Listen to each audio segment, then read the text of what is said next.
Dear my pill, dear my aching boobs, dear my ovarian cysts.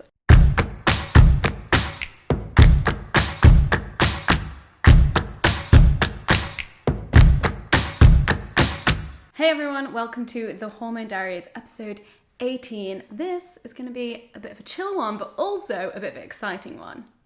Can you be chill and excited at the same time? We'll see. You may have noticed there haven't been that many episodes of the Hormone Diaries recently, and I still get asked a lot of questions about how I'm finding the coil and people wanting a coil update.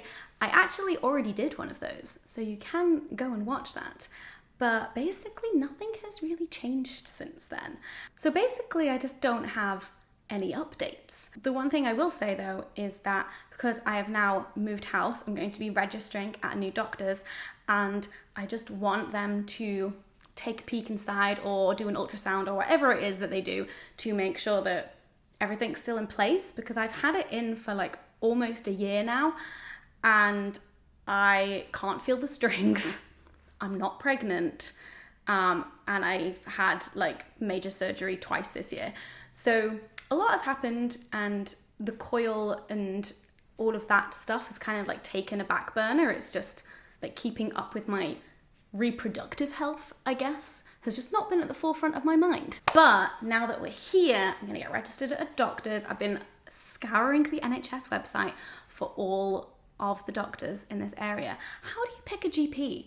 Like, how do you pick which is going to be the best one? There is one that I found kind of nearby, not the closest one, but they specialize in LARC. If you don't know what LARC is, it's long-acting reproductive contraception. Oh my God, I wrote about this in my book. Long-acting reproductive contraception. No, long-active reversible. Long-acting reversible contraception. So that is things like the implant and the coil and those kinds of things, like devices that you can put in and it's reversible because they can take it out.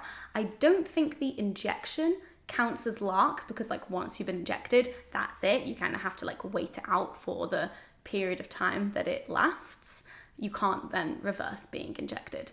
So this GP specializes in that, and I would quite like to have that nearby, but I have no idea how up to date the website is, so I will call them up and find out. But that is basically what is going on with me.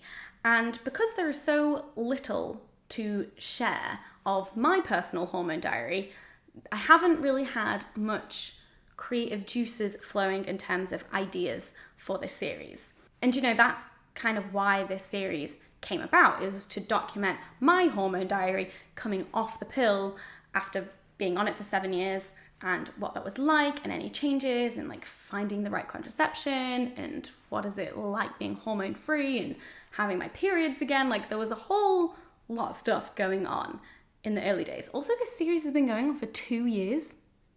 I'm sorry, what? 2 years? Let me know if you've been around from the beginning of the Hormone Diaries. I'll tell you one thing I'm grateful for about the coil is that my boobs do not ache. That was like the main thing of why I had to go back on contraception, because my normal menstrual cycle, my tits, man, my tits. So one of my favorite things about the Hormone Diaries is the comment section. Oh boy, the comment section is incredible. If you've ever had a chance to scour the comments on a Hormone Diaries episode, you will find so many people's different experiences of different genders, different ages, different countries, and how their body works, but also how their healthcare in their country works and all of that cool stuff. So I feel like there's just this wealth of information in the comment section of the Hormone Diaries, and I'm so happy that these videos have like sparked this discussion and we can have these conversations about all of our hormone diaries.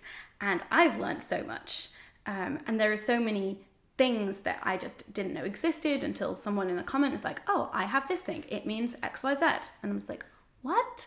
Why is there so much to do with hormones that we just aren't taught, that you just don't know about unless it directly affects you? And yeah, there are so many things that I haven't experienced due to my menstrual cycle. You know, everyone is different. I get super achy boobs, but I don't really get mood swings. I don't get too bad cramps. I've never taken hormones because of either menopause or because of my gender. There's only been 2 contraceptives that I have actually tried, and there are a wealth of them out there and a wealth of experiences.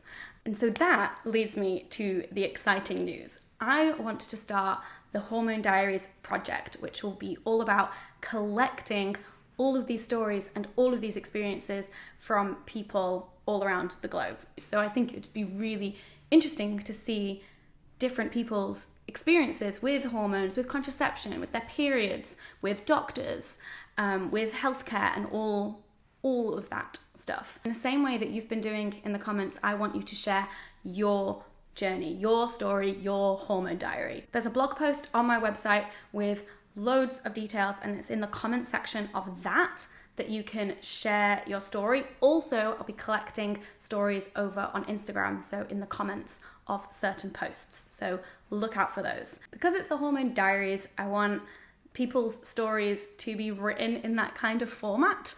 So Dear Diary-esque, but instead of Dear Diary, it would be like, Dear my pill, Dear my aching boobs, Dear my ovarian cysts. I don't know, whatever it is that you want to like write a diary entry to or write a letter to do with all of these topics that we like covering on the Hormone Diaries, and maybe more, maybe stuff that we haven't even talked about because I don't know about it. Pregnancy, for instance.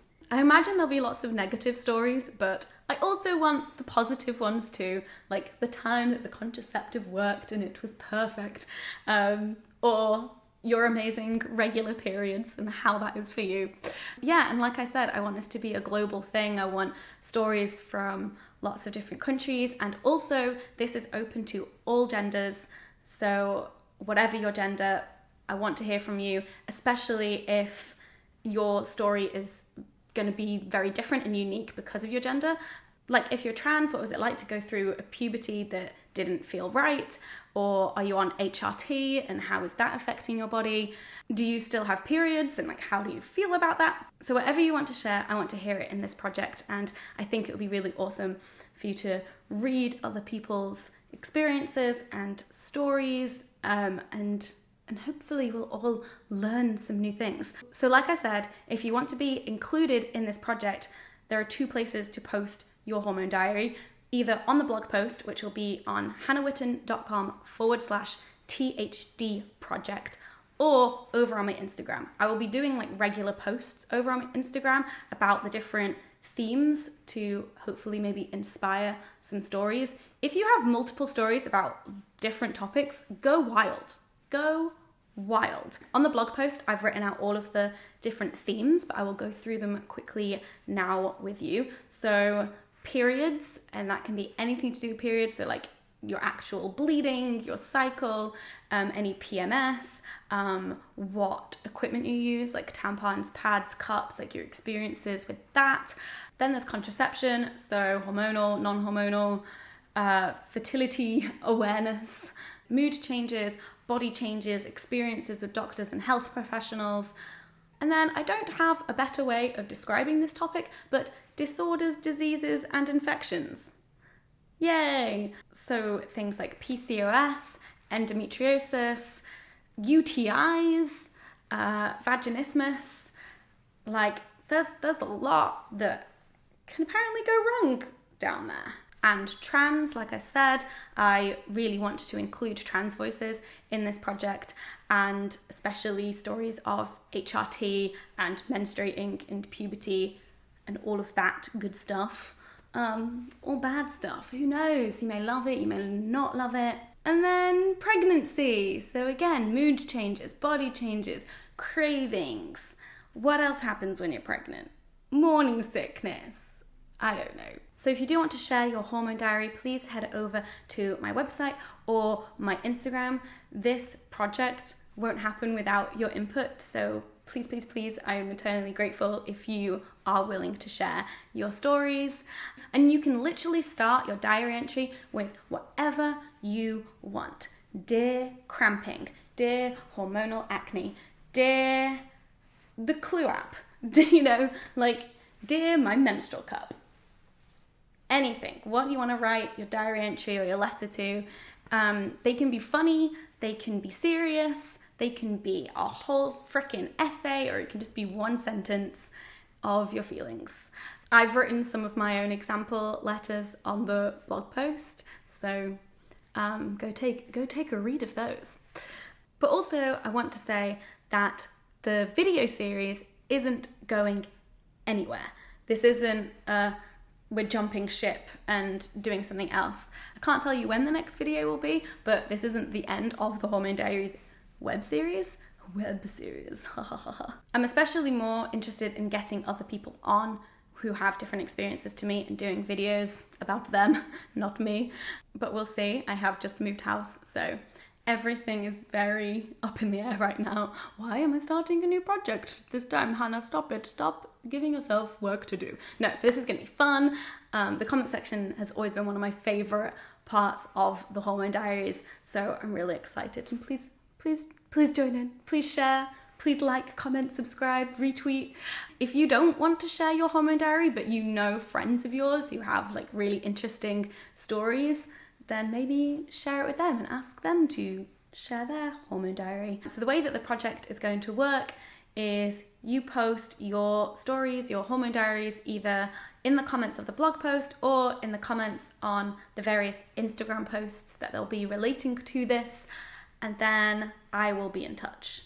So if you are posting on Instagram, do make sure you are following me so I can message you. Okay, hopefully I have explained this properly and you're as excited as I am and you're willing to share. Please share. Again, eternally grateful. I think this is going to be a really cool project. And also thank you for all your support on the Hormone Diaries for the last 2 years. 2 years!